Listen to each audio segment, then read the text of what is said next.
Bem-vindos à live especial dessa semana, em homenagem ao Homem-Morcego. Essa é mais uma live especial do Cinefreak, feito para você.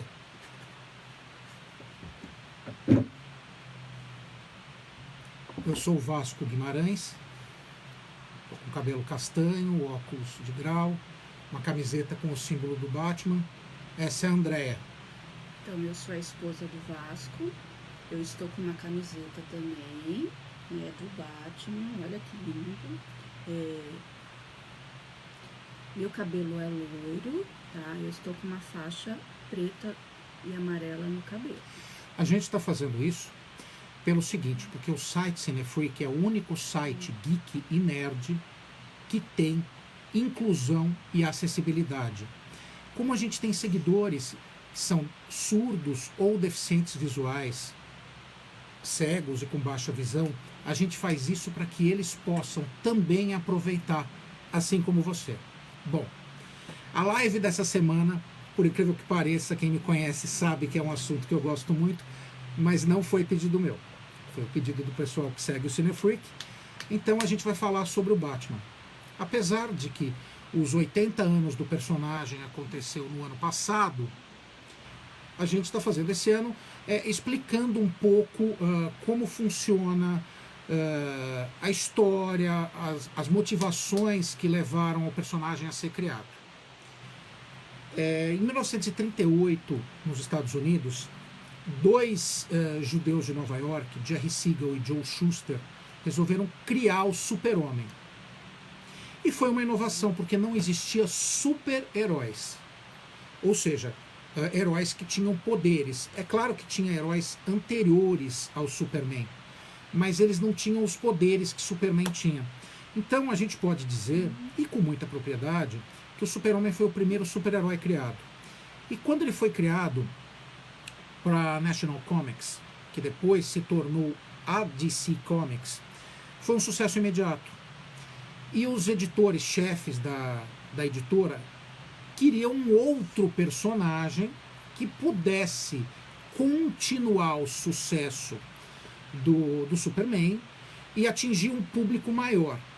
Bom, a gente tem que entender que até esse momento as histórias em quadrinhos que chamavam a atenção eram as histórias pulp, de detetives, de crime.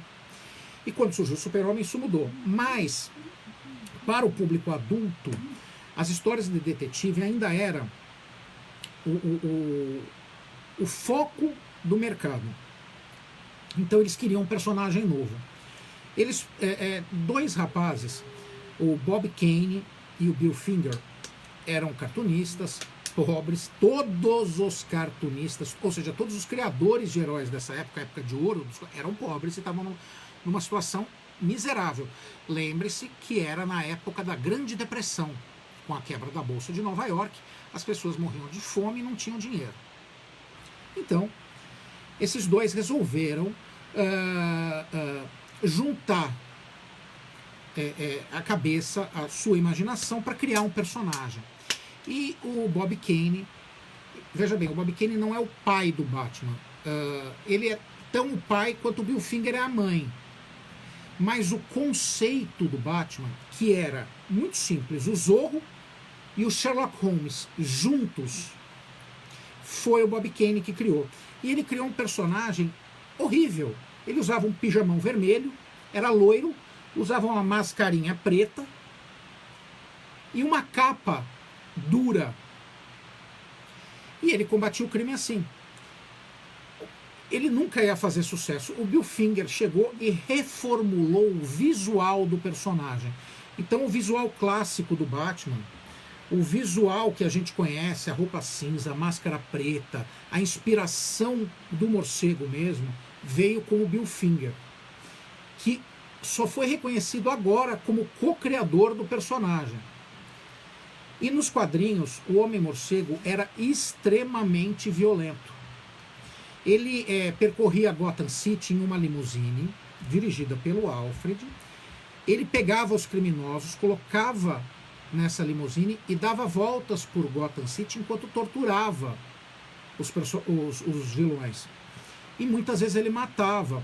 A primeira encarnação do personagem até tinha uma arma num coldre, que ele usava embaixo do braço, e ele chegou a matar vilões. Era uma encarnação que vinha da época dos quadrinhos pulp, detetivescos, como eu disse. E isso acarretou alguns problemas mais para frente. Bom, o Batman foi criado na edição 27 da revista Detective Comics de maio de 1939. Quando surgiu o personagem, ele reformulou tudo que existia, porque ele era um herói, um super-herói que não tinha poderes. Ele era humano, ele podia morrer. E o apelo do personagem está exatamente nisso. Ele pode morrer. Ele pode perder para quem ele combate. O Super-Homem nunca vai ser derrotado. Ele é quase um deus. A Mulher Maravilha também não. Mas o Batman pode. Por isso que os fãs do personagem são tão fiéis. Porque eles se identificam dentro do cerne do personagem. E no filme do Christopher Nolan, com muita propriedade, ele colocou: qualquer um pode ser o Batman, desde que tenha vontade e o desejo de assumir aquela missão. E os fãs levam isso para a vida própria. A gente pode ver vários trabalhos sociais, várias pessoas que vão em hospitais falar com crianças, ou treinamentos para empresários, eles adotam a personalidade do Batman para poder fazer o seu trabalho. E isso é o que faz com que o personagem seja eterno. Bom, o personagem surgiu em 1939, e a primeira vez que ele foi para o cinema, a gente tem que lembrar que o cinema, na época da Grande Depressão principalmente, ele tinha, não era um filme só, ele tinha o filme A, como eu já comentei aqui em outra live, o filme B, e ele tinha cinesérie, que passava antes do filme. Então era assim, tinha a cinesérie, o filme principal e o filme B. E o Batman, em 1943, teve a sua primeira encarnação em carne e osso. O Batman era o Lewis Wilson, um ator, e o Douglas Croft fazia o Robin. Os dois personagens, nessa época, lembre-se, é 1943, era a época da Segunda Guerra Mundial. Os dois personagens, eles eram agentes do governo que enfrentavam conspirações nazistas ou dos vilões do eixo, que era composto pela Alemanha, pelo Japão e pela Itália, dentro dos Estados Unidos. Então eles combatiam espiões, basicamente. No primeiro episódio e na primeira temporada da cinesérie, toda em 1943, eles combateram um vilão que chamava Dr. Tito Daka, um japonês. O curioso é que hoje isso não seria feito do jeito que foi, porque o Dr. Daka, ele era um ator caucasiano, branco, que usava o yellow face.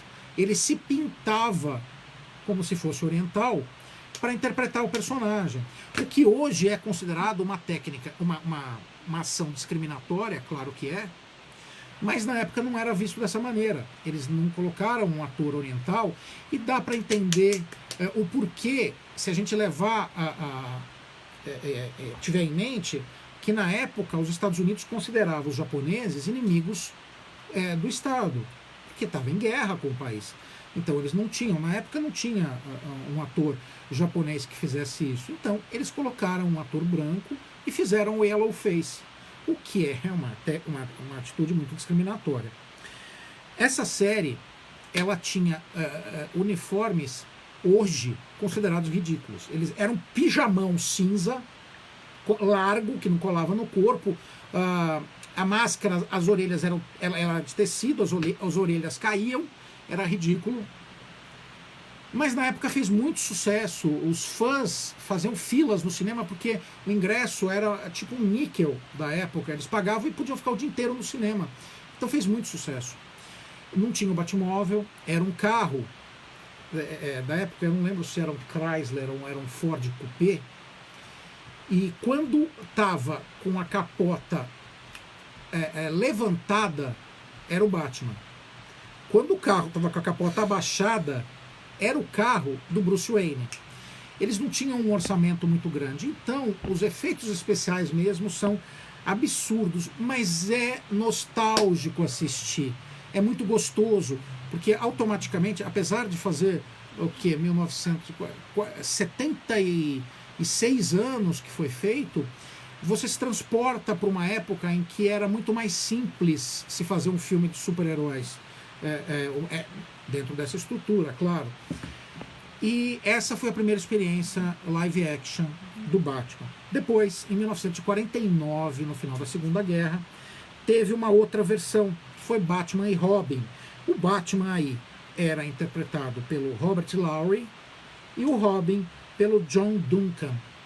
O nome John, que foi usado pelo Robin do Cavaleiro das Trevas, é uma homenagem a esse personagem.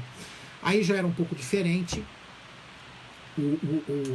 o formato, a roupa, a estrutura entre os dois personagens. Já havia o Comissário Gordon, coisa que não tinha na primeira temporada.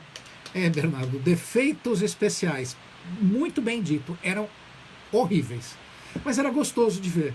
Tem filme que a gente assiste hoje em dia, como alguns da Marvel, que não são só efeitos especiais, são maravilhosos, mas não tem história, não tem alma.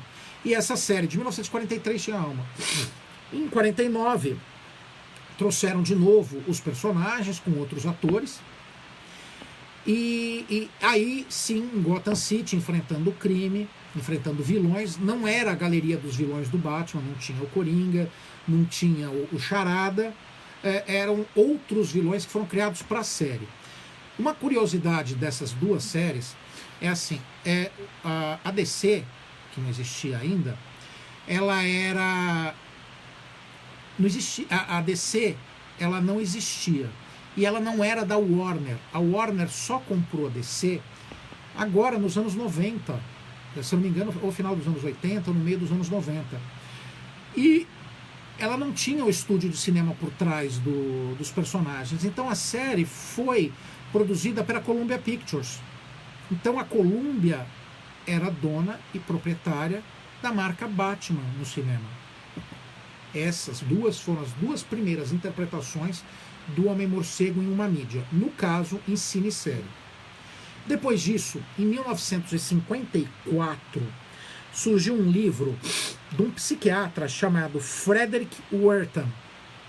Ele era um alemão e ele lançou um livro chamado Sedução dos Inocentes. Era um livro que gerou um tremendo problema para a mídia dos quadrinhos, quase acabando com ela. Porque ele afirmava que os quadrinhos eles destruíam a capacidade dos jovens de ter um comportamento correto, de ter um pensamento benéfico para a sociedade, que ele destruía o futuro dos jovens. Isso pode parecer besteira hoje em dia, mas na época isso gerou uma investigação do Congresso dos Estados Unidos, levando a se criar o Código de Ética dos Quadrinhos.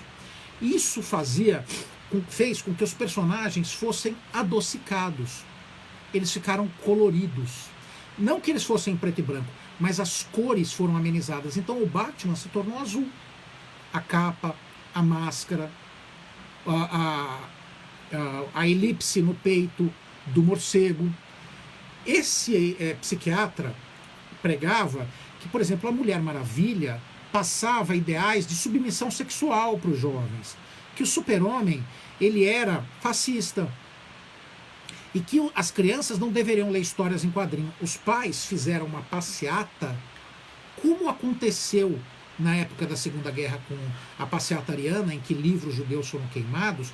Os pais pegavam os quadrinhos e queimavam.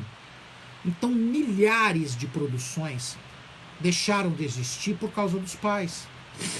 E o que acontece? Depois teve essa investigação do Congresso, teve a criação do Código de Honra, de ética dos quadrinhos. Isso perdurou até o final da década de 70.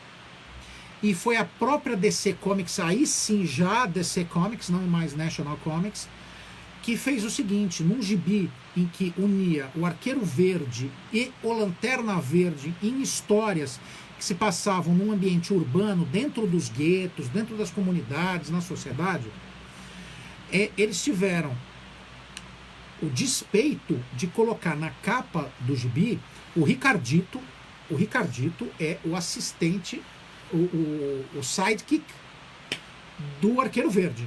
Então é como se ele fosse um Arqueiro Verde mirim. Hoje ele é conhecido por Arsenal. Na época ele era o Ricardito. Colocaram ele na capa com uma injeção de heroína na veia, se drogando e tendo uma overdose. Isso era uma das características principais que foram proibidas. E a DC Comics teve a coragem de quebrar esse domínio do código de ética e fazer isso. Por que eles fizeram isso? Porque na época, era a época da Guerra do Vietnã, estava uma revolta social muito grande dentro da estrutura social dos Estados Unidos, e estava tendo muitos casos de utilização de drogas e de overdose. Então eles queriam alertar a juventude dos perigos de se usar drogas, o que o governo não fazia na época. Então eles colocaram isso na capa, quebraram o código de ética, foi a revista mais vendida até então, e eles conseguiram derrubar esse domínio. Depois descobriu-se que o Frederick Wertham, ele era um cara que não era psiquiatra, ele se vendeu, ele recebeu para criar isso, esse documento chamado Sedução do Inocente, para poder danificar a indústria dos quadrinhos nos Estados Unidos. Então é absurdo, assim, se a gente pensar em retrospecto, isso acabou manchando muito não só o Batman ou o Robin, mas muito a estrutura dos personagens. Porque essa história, por exemplo, que perdurou, e na cabeça de muita gente perdura até hoje, que o Batman e o Robin teriam uma relação homossexual, ela veio desse período, é uma das afirmações do Sedução do Inocente. Então isso foi pensado de uma forma para danificar os personagens. Bom, depois de 54, em 1966, um cara chamado William Dozier, um produtor, ele queria ganhar dinheiro. Ele queria desenvolver um produto que com certeza fosse ter uma grande arrecadação. Então ele pensou, o que eu vou fazer? Ele se baseou na estética, na estrutura que havia das cineséries de 1943 e 49 do Batman, e ele falou, eu vou fazer uma série do Batman. Ele começou a desenhar o personagem, a série do personagem, apesar de respeitar a estrutura do Comissário Gordon, de Gotham City, da Mansão Wayne, do Robin, do Alfred, ele incluiu características na série que amenizaram o personagem e tornaram aquilo uma coisa cômica. Eles chegaram, estavam fazendo teste para o personagem, vários atores na época importantes fizeram o teste para o Batman, mas um cara chamado Adam West, que não tinha experiência em cinema, em televisão, mas ele não era um astro. O que ele mais era conhecido até então era por um programa que ele fez na televisão junto com o Macaco no Havaí. Ele tocava guitarra e entrevistava pessoas na praia junto com o Macaco. Ele foi escolhido porque ele fez um comercial de bebida infantil parodiando James Bond. E ficou muito marcado. Então as pessoas gostaram daquele ar cômico dele, o William Dozier gostou e trouxe ele para a série. E foi a escolha perfeita, porque hoje a gente não consegue pensar aquela série, aquela estrutura, sem o Adam West. Então, eles escolheram o Adam West e o Burt Ward, que era o Robin. O Burt Ward era um ator iniciante, que tinha experiência, ele tinha faixa preta em taekwondo, ele tinha experiência acrobática, e ele trouxe isso para a série que não tinha. Não existia isso em Hollywood até então. Depois o Bruce Lee fez isso com o Kato, o assistente do Besouro Verde. E ele foi escolhido para o Robin. E os dois fizeram a série. O curioso é que tem gravações, tem uma gravação, tem teste de câmera da série com Lyle Wagner fazendo o Batman. Era um Batman diferente, o uniforme era diferente. Inclusive existem colecionáveis dessa versão com Lyle Wagner, que são muito legais. E ele é mais sério, ele faz uma interpretação mais sisuda. Se você não está ligando o nome à pessoa, se você não sabe quem é o Lyle Wagner, ele foi o namorado da Mulher Maravilha na série com a Linda Carter. Ele fazia o interesse amoroso dela na série. que é o personagem interpretado pelo Chris Pine no filme da Mulher Maravilha, o primeiro, e agora no segundo, que deve estrear entre setembro e outubro. Ele foi fazer o Batman, não foi escolhido, puseram o Adam West, e a série imediatamente foi um sucesso de público. Ele trouxe conceitos como a onomatopeia, que é aqueles balõezinhos que surgem quando ele dava um soco num vilão. Aquilo foi um sucesso imediato, mudou a cultura pop. E o uso camp de câmera. Se você não sabe o que é isso aqui, ó. É usar a câmera inclinada.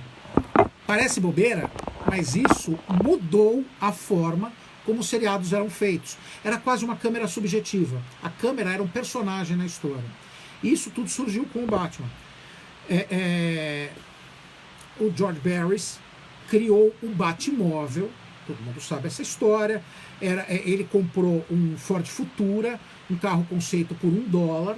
Ele construiu o carro e em pouco tempo, ele teve 15 dias para construir o Batmóvel. E ele fez o carro principal, que era o que era usado em takes de perto, era mais elaborado, mais bonito, tudo. E ele fez outros carros, que são carros dublê, para poder fazer as cenas de ação. Esses daí iam acabar sendo destruídos de qualquer maneira. Ele não era tão bem feito, não era tão refinado, mas ele servia ao propósito de fazer as cenas em movimento. E esse carro também marcou a história da cultura pop. E a série introduziu o conceito de que o Batman, ele era um personagem bonachão, ele era um personagem preocupado com detalhes como, por exemplo, se o Robin podia ou não dirigir o Batmóvel porque era criança.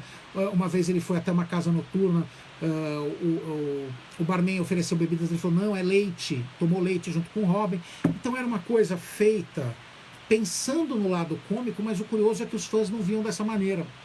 E uma das grandes contribuições da série foi a primeira grande onda da Batmania. O que é Batmania? Batmania é um dos maiores movimentos da cultura pop até hoje, que é comprar produtos do Batman. Então foi lançado garrafa térmica, foi comprado lancheira, foi comprado copo, foi comprado tudo que você pode imaginar do Batman. E esses produtos hoje são relíquias, elas custam uma fortuna. E eles foram lançados assim para explorar mesmo o mercado de consumo, principalmente o mercado de consumo infantil. Foi a primeira vez que produtos criados, o merchandising em massa foi aplicado a um produto cultural. E foi uma leva de consumo absurda, que só foi igualado muito tempo depois com o filme do Batman. Mas eu vou chegar aí.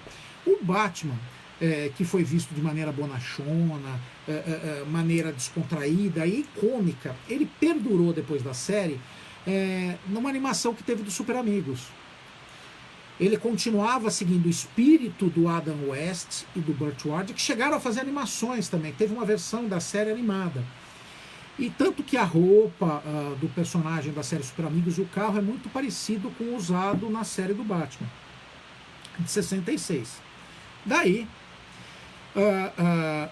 Neil Adams, um quadrinista já que trabalhando para DC, ele foi incumbido de alterar o Batman. Então ele trouxe um ar mais soturno, isso já na década de 70, mais adulto. O Robin cresceu, deixou a Batcaverna, foi para Bloodhaven ser um policial. Ele não queria mais ficar na sombra do Batman. Depois ele deixa de ser o Robin e se torna o Asa Noturna. E o Batman passou a agir sozinho. Ele voltou a ser violento como nas suas origens. E depois ele foi sendo elaborado, mas por causa do cinema, por causa de lançamento de filmes como Star Wars, como outros filmes que foram o blockbuster no cinema, o interesse pelos quadrinhos acabou diminuindo um pouco. Boa noite, Sandra, bem-vinda. E o que acontece? As pessoas chegaram e pararam um pouco de ver os quadrinhos. E isso trouxe um problema para a indústria de quadrinhos. Ela acabou perdendo um pouco seu público.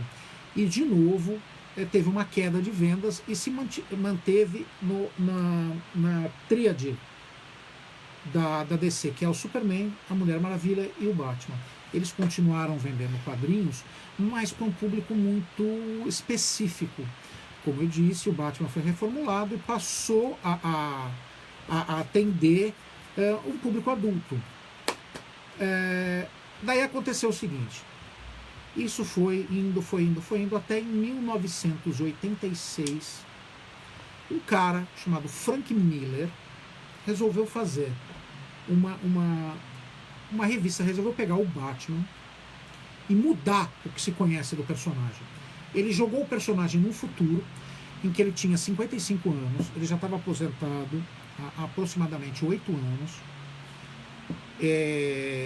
Ele levava uma vida de bebida, de tédio, ele não aguentava mais, e a criminalidade em Gotham City crescendo. O Coringa foi internado no Asilo Arkham, que foi reformulado, estava fazendo um tratamento psiquiátrico e estava catatônico. O Duas Caras foi tratado, fez um processo de cirurgia plástica e acompanhamento psiquiátrico pago pela Fundação Wayne e acabou sendo recuperado. E o Bruce tinha pesadelos, não aguentava dormir, estava passando por uma crise de ansiedade. Gotham City estava sendo aterrorizada pela gangue dos mutantes, que era uma nova forma de criminosos que não eram super vilões, mas eram criminosos como a gente vê nos cartéis de droga hoje em dia. E eles eram liderados pelo líder mutante. Um cara que aplicou em si mesmo mutagênicos, acabou mudando a sua estrutura física e também com implantes corporais, ele botou pontas afiadas no corpo, tudo, e ele liderava os criminosos de Gotham City de uma forma muito violenta. O Bruce acabou tendo uma crise, acabou voltando a ser o Batman, agindo já envelhecido, mas com uma vontade muito mais forte do que antes. E ele voltou a combater o crime. Essa história se tornou um marco das histórias em quadrinhos, é uma das maiores histórias em quadrinhos já feitas, não só do Batman, de todos os tempos, junto com Watchmen e outras obras do mesmo nível. E ela acabou mudando para sempre o personagem. Nessa história, ele mostra que um Robin morreu, o Jason Todd. Isso fez com que os quadrinhos acabassem seguindo essa temática e parecendo que iriam acabar culminando no Cavaleiro das Trevas. O lançamento dessa história em 86 fez com que o cinema percebesse novamente o potencial do personagem. Em 1989, a Warner lançou o filme Batman, dirigido pelo Tim Burton, um cara que tinha uma visão única de fazer cinema. E ele era muito dark, pesado, uma estrutura mais densa, um contador de histórias mais densas. E ele trouxe o personagem novamente para o cinema. A escolha do ator principal, o Michael Keaton, foi muito polêmica. O Michael Keaton, na época, era comediante. Ele não tinha experiência em filmes dramáticos. Ele não é um cara atlético. Veja bem, o Batman, ele é o maior lutador do universo DC. Ele treinou o corpo e a mente dele para ser a perfeição humana. Ele não tem superpoderes. Então ele é um cara que ele tem físico de atleta, que trabalhou todos os dias da vida adulta dele, a adolescência, até a vida adulta, para ser o suprassumo na área que ele escolheu. Então ele tem certa estrutura física do personagem que tem que ser respeitada. O Michael Keaton não tinha. Então ele gerou uma polêmica grande. É lógico que ele fez um bom trabalho, mas ele fez um bom trabalho no Batman do Tim Burton. A gente tem que ver que aquele é o Burtonverse, o universo do Tim Burton. E aquele Batman funciona ali. Quem hoje diz que os Batman subsequentes são violentos, tem que lembrar que o Batman do Tim Burton matou e matou muito O personagem dele, do Michael Keaton, é um dos Batmans que mais mata no cinema. O filme teve uma sequência em 92, que trouxe o Pinguim com o Danny DeVito e a Mulher Gato com a belíssima Michelle Pfeiffer, que foi a primeira vez que a gente viu a Mulher Gato no cinema. E ela fez uma versão sadomasoquista completamente diferente da Julie Newmar na série de TV, que era a única referência que a gente tinha da Mulher Gato até então.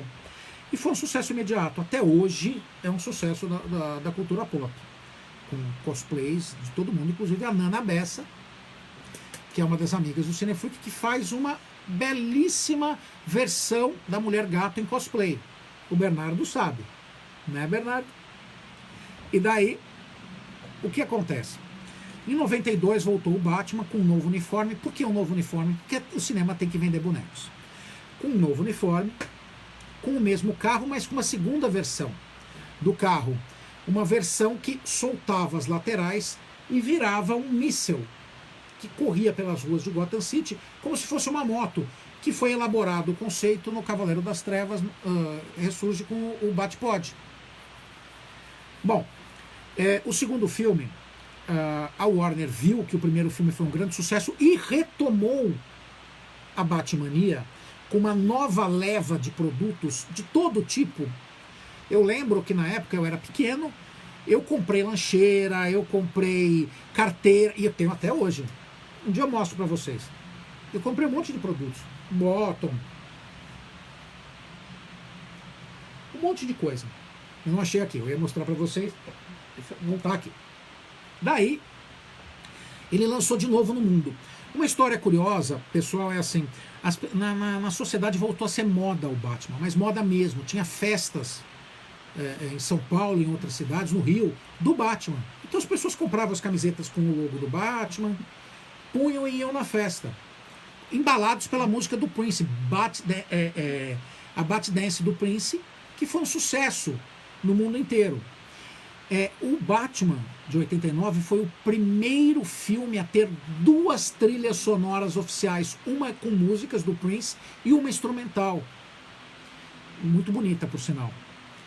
E isso levou automaticamente ao segundo filme do Batman no cinema, com o Tim Burton na direção e com o Michael Keaton como Batman, e que a Warner falou, bom, vamos encher o burro de dinheiro, vamos vender produto até não querer mais.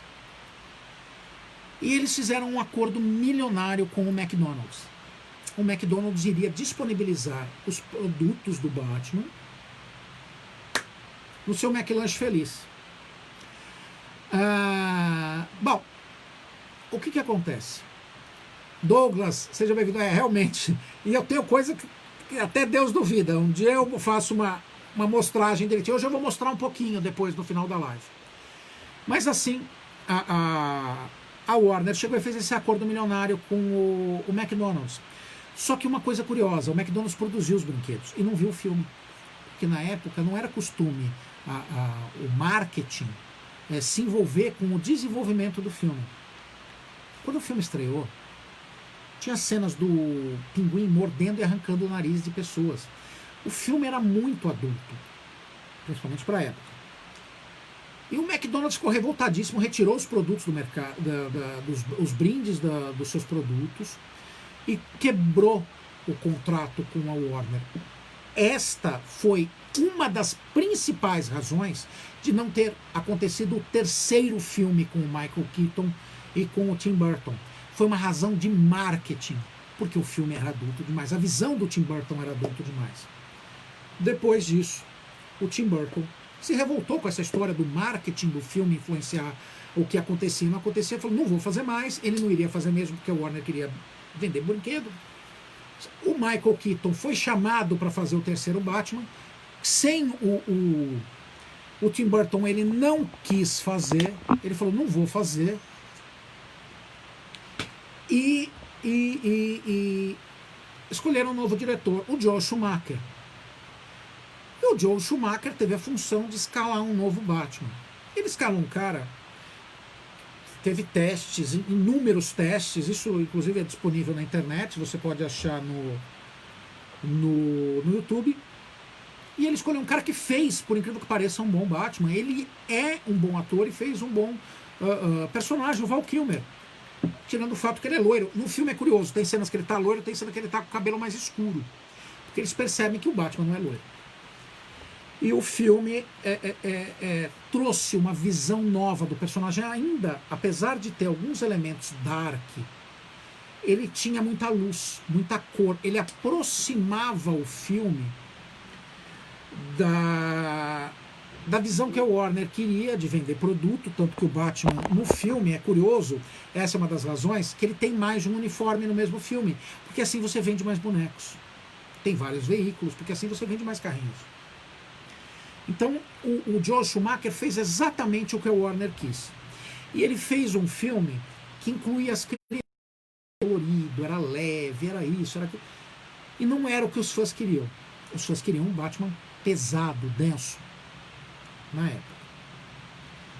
Bom, o filme foi relativamente bem de bilheteria, agradou os fãs e os produtores e garantiu uma sequência, novamente comandada pelo Joel Schumacher. O problema é, o Val Kilmer não quis fazer a sequência. Ele não queria se prender a uma franquia, que ele sabia que podia perdurar por 10 anos. Não esqueça, o Christian Bale fez o Batman por 10 anos. É muito tempo para um ator ficar preso no personagem. Apesar do estúdio querer. E ele saiu. Ele também não gostou da forma como o filme foi feito, uma forma mais infantilizada. Coube então ao Joel Schumacher escolher um novo ator. E ele escolheu um ator que na época estava explodindo. Era o ator mais famoso de Hollywood, o George Clooney, que é um baita de um ator. O cara é excelente, mas não foi bem no filme, e a culpa não é dele. Se você vê o Bruce Wayne dele é ótimo, o problema é que o filme era ruim, e a culpa não é do diretor.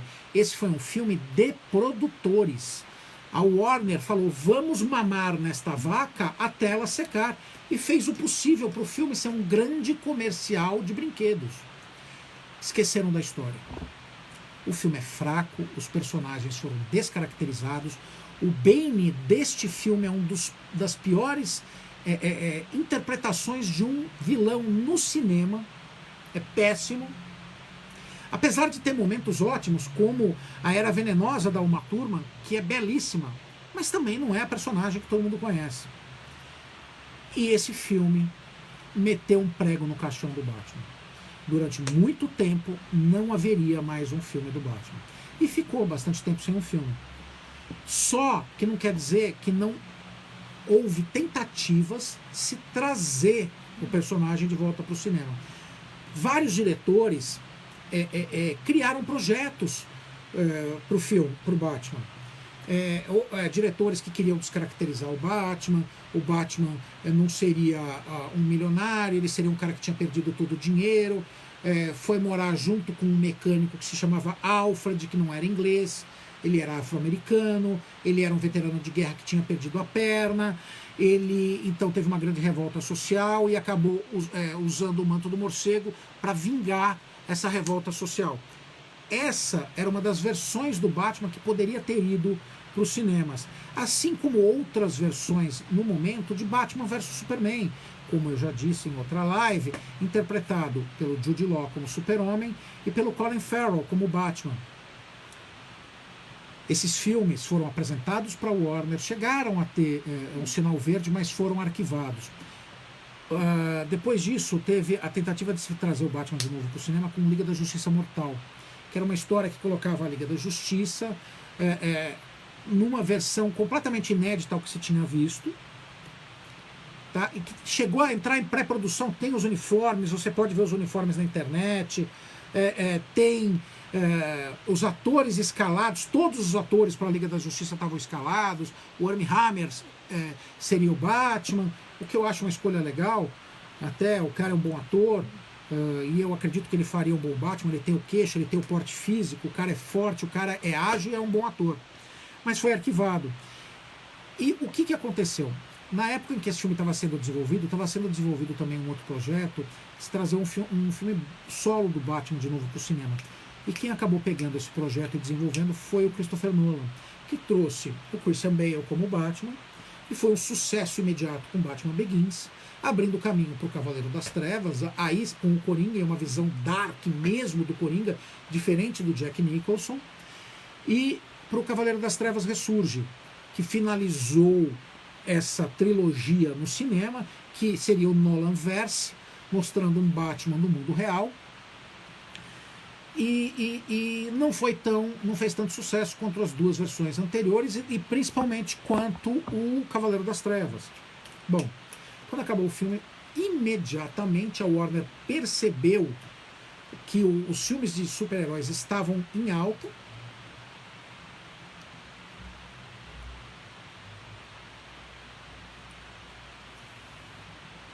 Eles estavam em alta e falou, vamos continuar com isso. E pegaram um cara que é um dos melhores autores de cinema de super-heróis, um dos melhores diretores, que é o Zack Snyder, que tinha feito 300, tinha feito Watchmen, que é muito, muito bom, é um dos melhores filmes de quadrinhos, principalmente a versão do diretor. Engraçado, a Warner tem isso com versões de diretor, né? Eu já vou falar nisso. E incumbiu ele de fazer um filme do Superman, trazendo de novo o Superman, depois do fracasso que foi o filme com o Brandon Hoods, que tentou reviver a versão do Superman do Christopher Reeve. Vamos abrir um parênteses aqui, Christopher Reeve só teve um, não dava para usar o Super-Homem do mesmo jeito que o Christopher Reeve fazia. Quando ele faleceu, aquele Superman acabou. Então tinha que trazer o Superman de uma forma nova. Foi o que o Zack Snyder fez com o Homem de Aço. Muito boa a interpretação do Super-Homem. O Henry Cavill foi ótimo como Superman. Ele é o Superman, e ele é um Superman diferente do Christopher Reeve. Bom, viram o sucesso e falaram, vamos fazer outro. Chegaram para o Zack Snyder e falaram, olha, você tem carta branca para fazer o que você quer. O que você quer fazer? Eu vou fazer um filme do Superman. Tá, quem vai ser o vilão? Essa história é real, é impressionante. Na reunião ele falou, o Batman. Os caras compraram a ideia. Falaram, tá bom, o Batman vai ser o vilão do Superman. E aí surgiu Batman versus Superman. Quando foi apresentado pra galera na San Diego Comic Con, com aquele famoso teaser que aparece o Bat-Sinal em pé, o Batman de armadura, que é uma armadura baseada na graphic novel de 1986, O Cavaleiro das Trevas, o pessoal ficou doido, porque aparece o Bat-Sinal iluminando o céu escuro, o morcego, o Batman de armadura do lado, e no meio do morcego, de repente, surge um par de olhos vermelhos acesos, que é o Superman com a visão de calor. E isso acabou levando... isso foi um teaser, não tinha os atores escolhidos, nada, mas tinha o conceito do filme. Todo mundo ficou doido. Daí tinha que castear, só tinha, por enquanto, o Henry Cavill, que foi o Super-Homem, Homem de Aço, e teve a busca frenética por achar um personagem para fazer o Superman. Todo mundo queria sugerir um ator, queriam sugerir alguém para interpretar o Homem-Morcego, e não se chegava a um consenso. Até que o Zack Snyder resolveu investir num cara, o Ben Affleck, que tinha feito um filme injustiçado, que era o Demolidor, porque a versão para diretor do Demolidor é muito boa. Ela tem uma história mais concisa e que foi obliterada no cinema pela Marvel. Que não era a Marvel no momento, era a Fox, se não era a Fox. Só que o Ben Affleck foi bem no filme. Assista a versão do diretor que você vai ver. O Cinefreak, na época, defendeu a escolha. Porque o Ben Affleck, além dele ser fã do personagem, muito fã do personagem, ele conhece quadrinhos. Veja bem, se você não sabe disso, ele era parceiro do Kevin Smith, uma das maiores sumidades de quadrinhos no mundo, e que escreve quadrinhos para DC. Ele manja do assunto. Assista a Procura CM.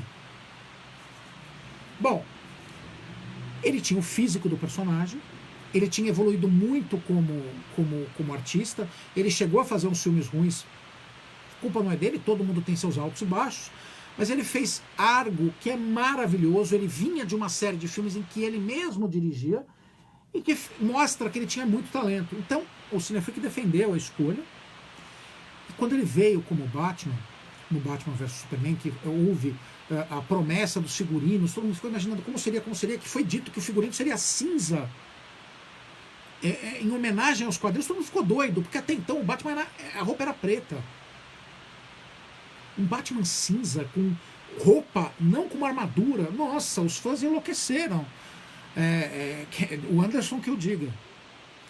E aconteceu o seguinte, gerou uma expectativa. E daí a gente ficou sabendo, até pelo Kevin Smith, que seriam 3 uniformes diferentes. E não só para vender bonecos. Seriam 3 uniformes condizentes com a história que estava sendo contada. E o que é claro no filme. As roupas fazem parte da narrativa do filme. Quando apareceu o Ben Affleck com o uniforme, muita gente chiou, muita gente xingou. O Ben Affleck tem uma entrevista que ele declara que quando foi anunciado que ele seria o Batman, ele fez uma coisa que não se deve fazer. Ele entrou na internet para pesquisar. A primeira mensagem que ele leu era um fã falando não. E nessa hora ele já ficou preocupado. Mas quando ele apareceu pela primeira vez com a roupa, acabou. A internet estourou. Muitos fãs surgiram quando viram o Ben Affleck com o uniforme do Batman. Porque ele era o Homem-Morcego. Eu não estou desmerecendo os outros atores. O Michael Keaton foi muito bem. O Christian Bale foi excelente. Mas eles eram outras encarnações do personagem. Neste momento, o Batman dos quadrinhos estava sendo mostrado. Aquele era o Batman. E era incorporado no Ben Affleck. Bom, ele fez o filme. A Warner foi meter o dedo na produção, resolveu fazer uma versão com cortes, lançou uma versão porca no cinema, que acabou desagradando aos fãs. Quando os fãs tiveram acesso à versão estendida, nossa, foi outra coisa, porque é um outro filme. É muito melhor. O Zack Snyder, então, introduziu no Batman vs Superman o conceito da Liga da Justiça, porque no filme também introduz uma personagem que nunca tinha sido levada às telas do cinema, que é a Mulher Maravilha, magistralmente interpretada pela Gal Gadot, que é uma atriz belíssima, excelente e muito boa pessoa, assim como os 3.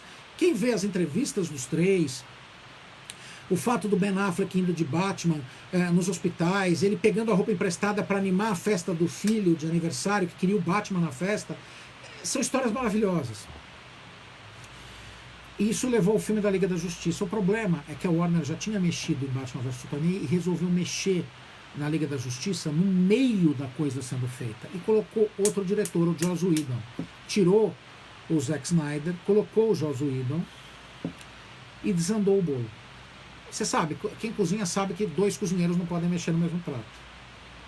Tá aí. O filme foi uma bomba. Para não dizer... A série Super Amigos é melhor, mas é quase uma versão live action da série Super Amigos um pouco piorada. Não é que o filme é ruim, mas ele descaracterizou muito, inclusive os personagens que foram criados, que foram definidos pelo Zack Snyder. O Batman conta piada no filme. Os atores odiaram fazer essa versão desse jeito. O que vai ser consertado agora com a Snyder Cut a versão do Zack Snyder pela HBO Max, que espero que seja consertado. É verdade, o Joss Whedon não pode mexer em nenhum bolo, Bernardo, você está certo. E que vai ser consertado agora na HBO Max. Vai acontecer 2 eventos agora, o Justice Con, que é um evento da DC Comics, que vai apresentar aí sim as versões o que está sendo feito na versão do Zack Snyder mesmo, da Liga da Justiça, uma versão mais adulta, mais pesada, e as novidades, por exemplo, o Flash, o filme do Flash, que vai introduzir a gente não sabe se o Ben Affleck volta, se não volta, tem muitos boatos na rede dizendo que ele assinou contrato para fazer o personagem dele, o filme que ele escreveu, o The Batman era ele que ia fazer. Muita gente dizendo que ele assinou contrato para fazer, tem gente como Humberto Gonzalez, que é um dos grandes jornalistas do meio da cultura pop, dizendo que ele não assinou.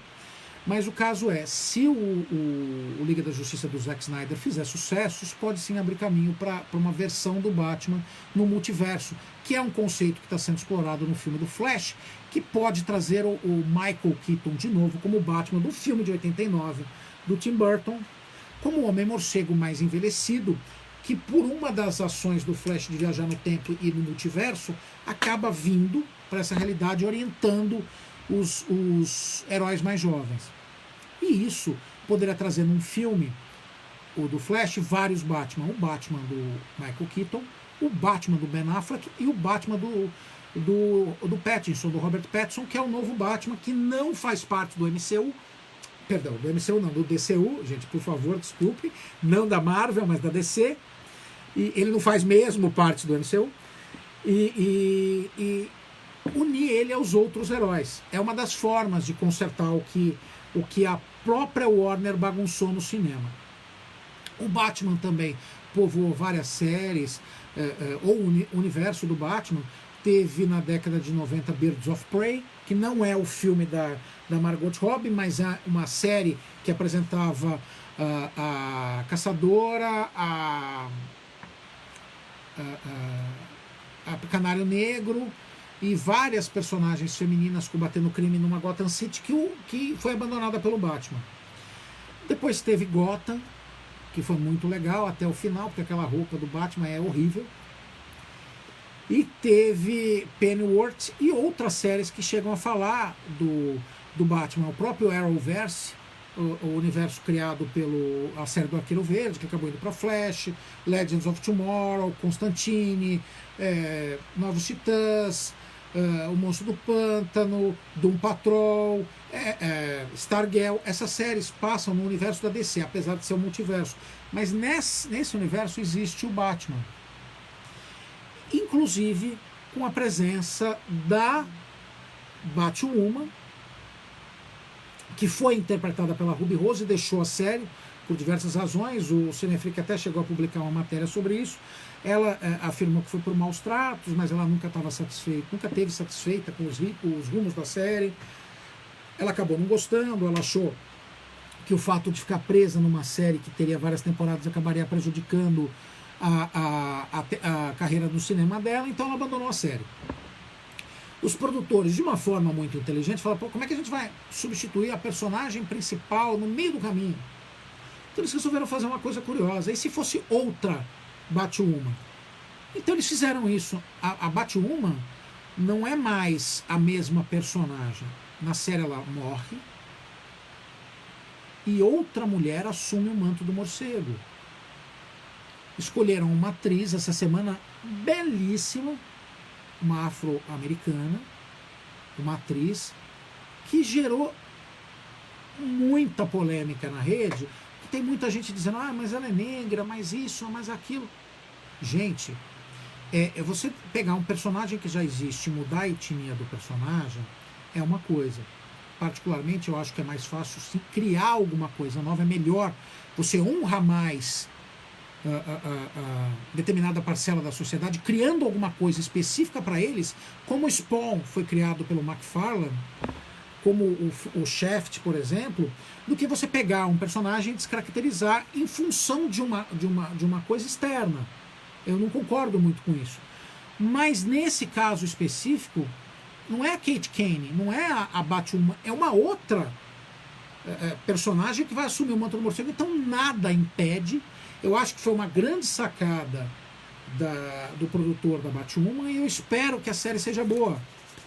Eu espero que seja boa. Eu comecei gostando da Batwoman, depois eu achei que se perdeu um pouco dentro do próprio universo do Homem-Morcego, porque não respeitou certas coisas canônicas. Eu acho que o Batman deveria existir nesse universo, ele deveria aparecer algumas vezes, apesar de ter problemas de utilização da marca. É curioso, mas se está no cinema não pode estar na TV, é uma das loucuras da Warner. E aí finaliza o que a gente conhece de Batwoman. Enquanto isso, a Batmania continua existindo, cada vez mais forte. A gente encontra produtos do Batman em qualquer lugar, agora na época da pandemia. Todo mundo já deve ter visto que tem máscaras do Batman para a pessoa se proteger. Você encontra em qualquer farmácia escova de dente, pasta de dente, shampoo, porque o Batman continua vivo e vai muito bem. Com relação à polêmica, que muita gente diz que o Batman do Ben Affleck mata, que o Batman do Ben Affleck isso, aquilo. Gente, para começar, aquele lance dele usar o aparelho que queimava os vilões que marcava, o Batman de 1943 já marcava os bandidos, tá? Então não é uma coisa que foi criada pelo Zack Snyder. Isso existe desde o começo do Batman indo para a mídia live action. O Batman dele mata, ele não foi o Batman que mais matou, não. Teve Batmans do cinema, o Batman do Tim Burton, o Batman do Nolan matou muito mais. Mataram mais do que o Batman do Ben Affleck. E outro detalhe, até o Batman do Adam West matou.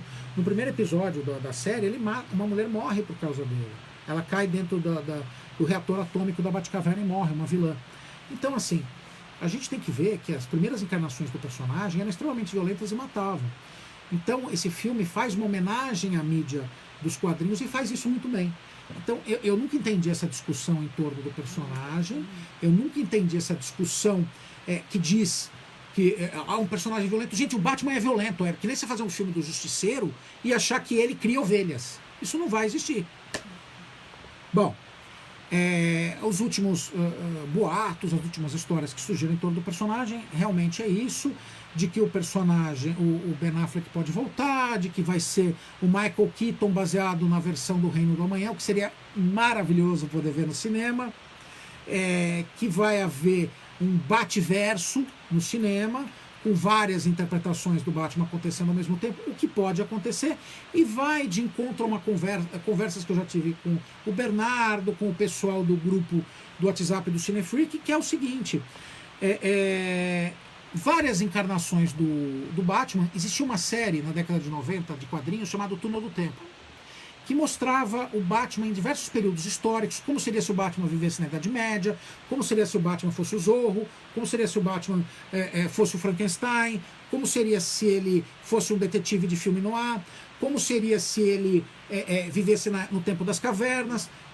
Esses filmes, lógico, não do Tempo das Cavernas, mas esse filme, cada um poderia ser um filme, uma encarnação, e cada um desses com um ator diferente.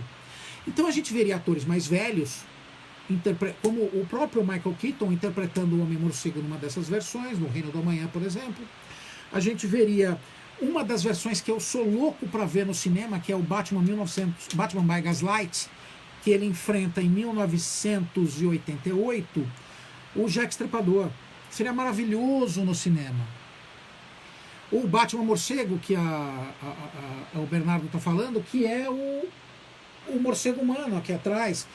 Seria um filme de terror maravilhoso, que é o Armstrong, um cientista, Langstrom, um cientista que está fazendo pesquisa para o governo para desenvolver um radar nos soldados na batalha, e ele acaba injetando DNA alterado de morcego nele e ele se torna uma criatura monstruosa, um morcego humano. Seria um maravilhoso filme de terror.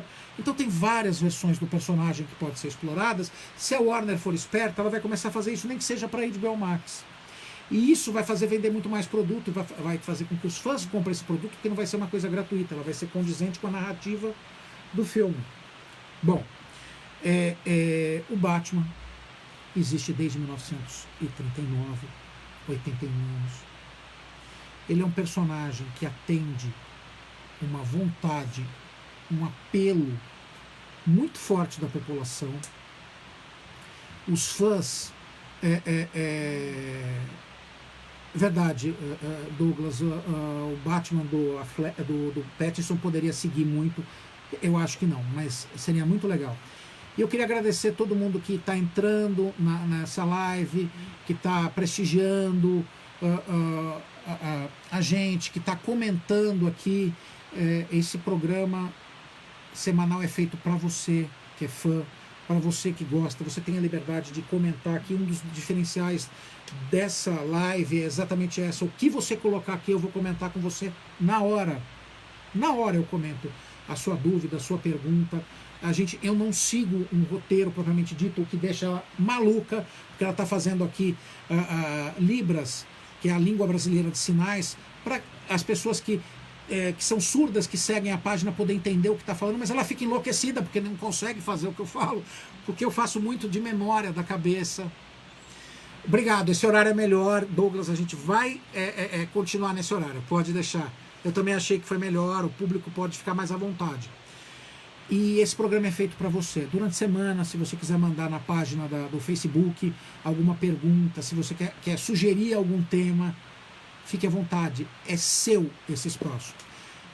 Porque a gente está em isolamento social, eu não posso trazer pessoas para o programa. Na verdade, eu queria fazer presencial. A gente está desenvolvendo um jeito, como outras lives fazem, de fazer por chamada, mas eu queria uma coisa mais pessoal. A gente vai fazer por chamada de vídeo, mas eu estou esperando melhorar essa situação para trazer pessoas até o local onde a gente grava a live, que é o meu apartamento. É o nosso apartamento. E trazer as pessoas.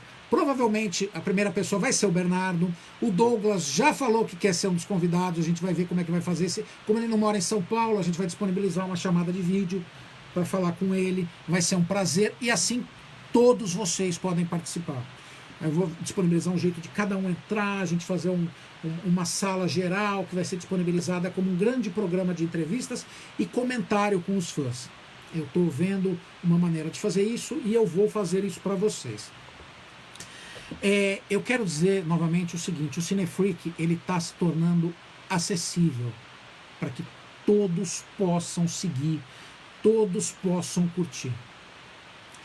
No nosso Facebook você vai ver que as imagens colocadas elas têm uma descrição, elas têm um textinho estranho embaixo que está escrito descrição da imagem para todos verem. Aquilo ele funciona da seguinte maneira: a pessoa que tem deficiência visual ou baixa visão ou é cego, ela tem um equipamento no celular ou no computador que possibilita que aquilo seja lido. Então a imagem tem que ser descrita para a pessoa, para que ela possa ver através da audição. Então eu tenho que descrever as imagens. Aquilo é para o nosso público específico, que precisa daquilo para entender o que a gente tá mostrando ou está falando. As lives vão ter comentários da André. Veja bem, o que ela está fazendo, para quem está enxergando, a gente está vendo o programa, ela não está traduzindo o que eu estou falando, porque ninguém consegue. Ela está contando uma história para esse público específico. Então a gente tem dois apresentadores. Eu que falo, e vocês percebem que eu falo mesmo, e ela que está fazendo em Libras uma história para o público que está nos assistindo, mas não consegue ouvir. Então as pessoas, quem tem deficiência visual, qualquer deficiência visual, escuta o que eu estou falando e entende. E vocês são um público muito bem-vindo. Mas quem não escuta consegue entender pelo que ela está fazendo. Ela está contando uma outra história para eles. Algumas coisas que eu falo, ela está passando, mas ela está contando também como funciona o Cinefreak, como funciona e um pouco do tema, porque ela estuda durante a semana o que vai ser falado, porque o tema é definido, para poder passar para as pessoas. Então a gente respeita todo o nosso público, a gente respeita todas as pessoas. E isso surgiu não só porque ela trabalha com pessoas com deficiência, mas porque eu também respeito muito esse público. Eu tenho experiência em trabalhar com isso e em comunicação ela só é eficiente se ela atinge todos os ouvintes, todo o público, senão ela não é eficiente. Então o Cinefreak quer ser cada vez mais eficiente e está fazendo isso. Tem uma história que eu queria contar para vocês de uma coisa muito triste que aconteceu. Ela trabalha, inclusive eu quero mandar um abraço para todo o pessoal do CAIS, que são professores que têm alma, que se dedicam todos os dias, apesar de sofrerem represália, de maus tratos. Outros professores não reconhecem o que eles fazem e a própria sociedade hoje discrimina o professor, dizendo que funcionário público não trabalha. O CAIS possibilita que pessoas que não teriam acesso à informação, à educação tenham. Eles criam uma forma para que a educação que é dada nas escolas chegue às pessoas com deficiência. E isso é um trabalho de herói. Então os verdadeiros heróis são os professores e os profissionais da área da saúde hoje em dia. E o pessoal do CAIS faz isso todos os dias. Então para esse pessoal a gente tira o chapéu. E eles tiveram o ano passado um evento belíssimo que proporcionou a primeira sessão de cinema para pessoas que que ou não escutavam ou que não podiam ver. Então, tinha uma coisa que chama videodescrição. Teria que ter no filme a descrição do que está sendo passado. Para quem não enxerga, ter alguém do lado que leia a legenda e fale, por exemplo, o personagem está usando uma capa preta, uma máscara assim, um escudo assim. Isso é respeito para o público, para todo o público. E, infelizmente, apesar de ser lei, não tem isso no Brasil. O filme que eles queriam ver era o Vingadores. Não existe versão do Vingadores com videodescrição. Eu entrei em contato com a Disney do Brasil, com a Marvel, e a moça bateu o telefone na minha cara, uma das diretoras do departamento que lida com isso. Ela não quis me atender.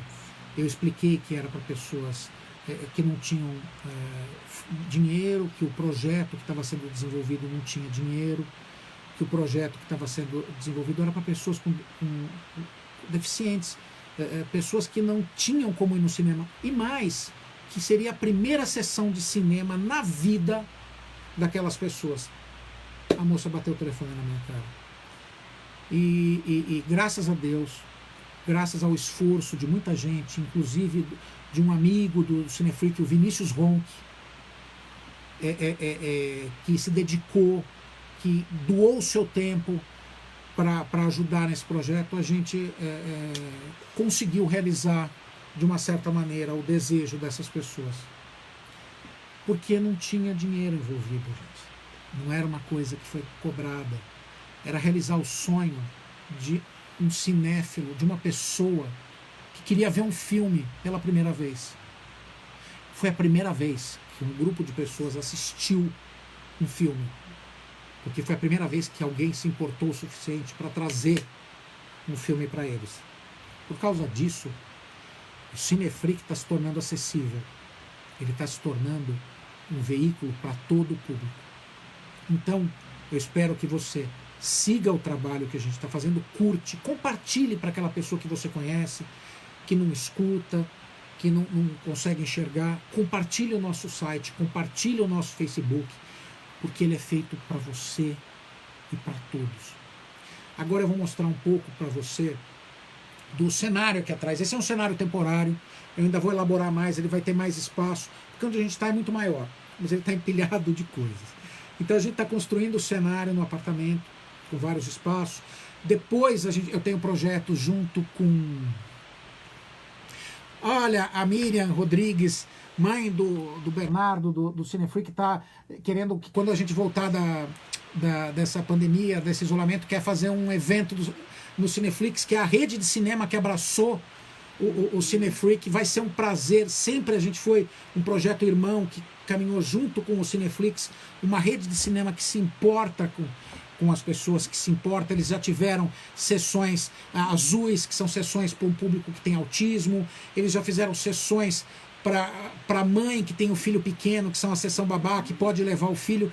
Vai ser um prazer fazer esse evento com vocês, vai ser um prazer desenvolver projetos junto com vocês. Agora eu vou mostrar um pouco do cenário que a gente está montando, ele vai ser maior, mas temporariamente vai ser. Se eu vou pedir licença, vou pegar aqui e vou mostrar para vocês. Olha, esse é o cenário temporário. Eu vou dar uma virada aqui para poder mostrar melhor. Esse é o cenário temporário do Cinefreak.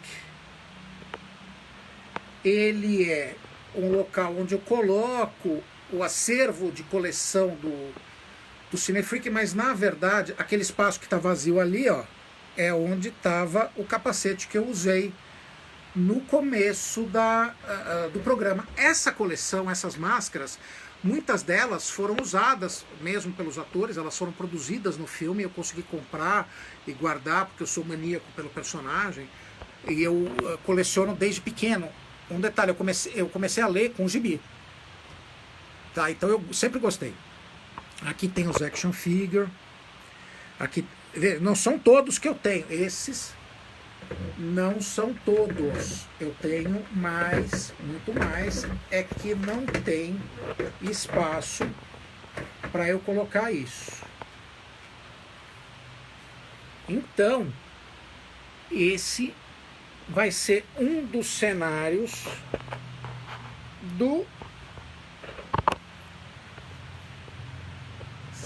da live do Cine Freak, que vai trazer toda semana para os fãs de cinema, quadrinhos e séries o melhor do que tem no mercado. Então, essa semana a gente fica por aqui.